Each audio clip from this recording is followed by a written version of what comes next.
We took the decision not to oppose his transfer to another hospital, the one that his relatives indicated to us. That was what Navalny's wife, Yulia, had been desperate to hear. She had been fighting since arriving at the hospital on Thursday.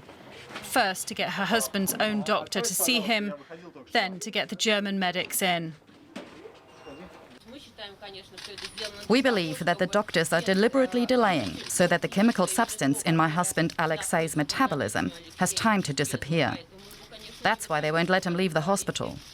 Alexei's health situation is probably very bad, so we don't believe the doctors in this hospital, and we demand that they hand my husband over. He'll come here, the Charité hospital in Berlin. 2 years ago, its medics successfully treated another Russian dissident who seemed to have been poisoned. That was Pussy Riot activist Pyotr Veselov. The group who'd flown Veselov out sent medics to go get Navalny and persuade the Russians to let him fly. For more, let's bring in Professor Sergei Guriev, former chief economist at the EBRD, that's the European Bank for Reconstruction and Development. He's also one of the top sponsors of Navalny's anti-corruption fund and is a close friend. Navalny arrived today, Professor, in Berlin for treatment. You must be feeling relieved. It is a feeling of relief, but as you rightly said, the situation is not out of the woods yet. He's unconscious, and in the best-case scenario, we probably should expect that it will take several weeks to nurture him back to health. And indeed, as you referred to the case of Pyotr Veselov, it was a very difficult and painful recovery. All of this is clearly sensitive stuff, but to the extent that you can talk about this, who do you think might be behind this apparent assault on Navalny? And why do you think it happened? We do not know, and we do not know why it has happened.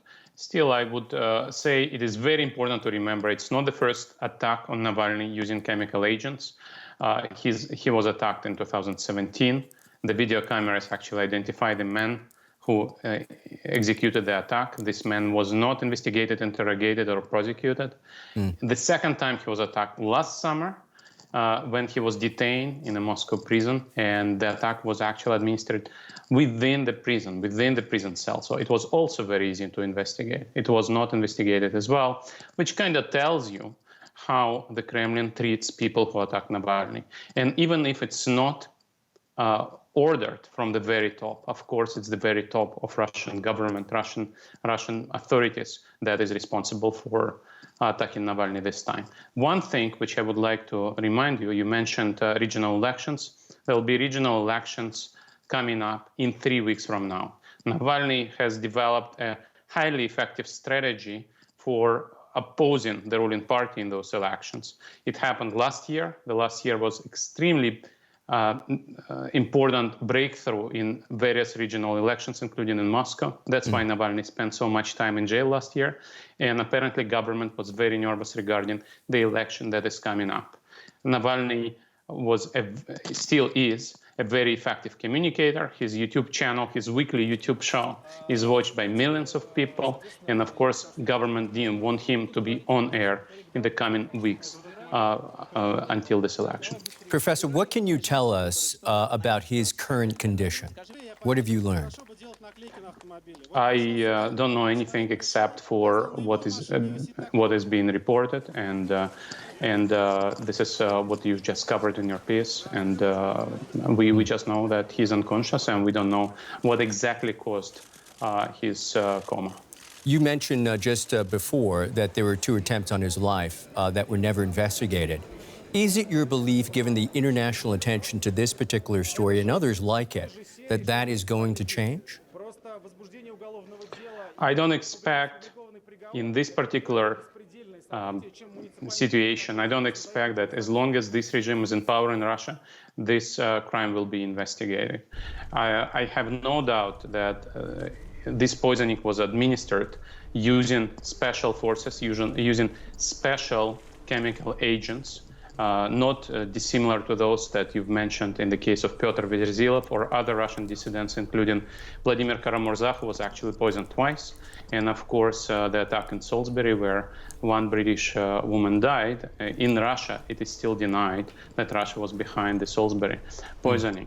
And in that sense, I think that as long as this regime is ruling Russia, we shouldn't expect a transparent investigation.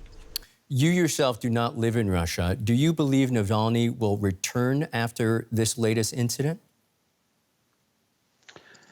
It is a question for Alexei Navalny. I know him for many years.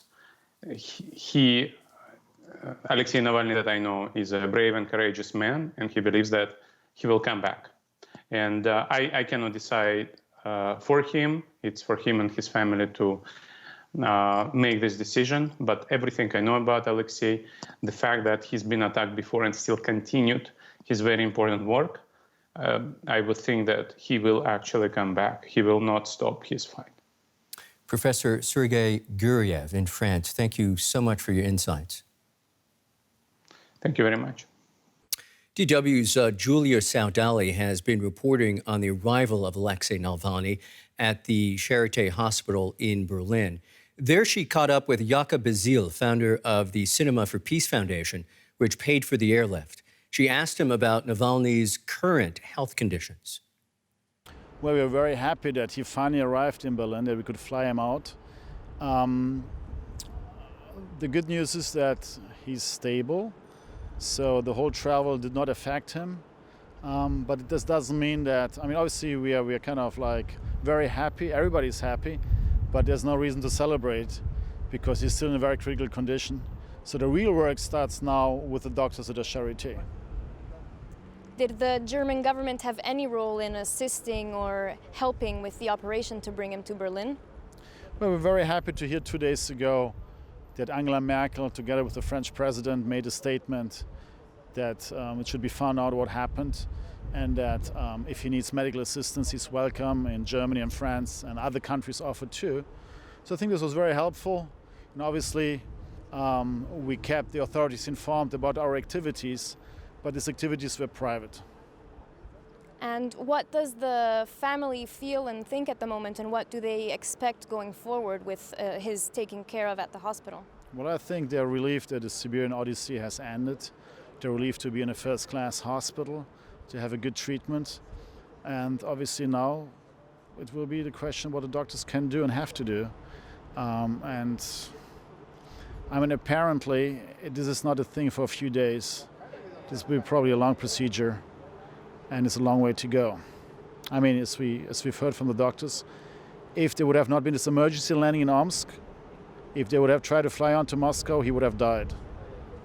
Thank you very much.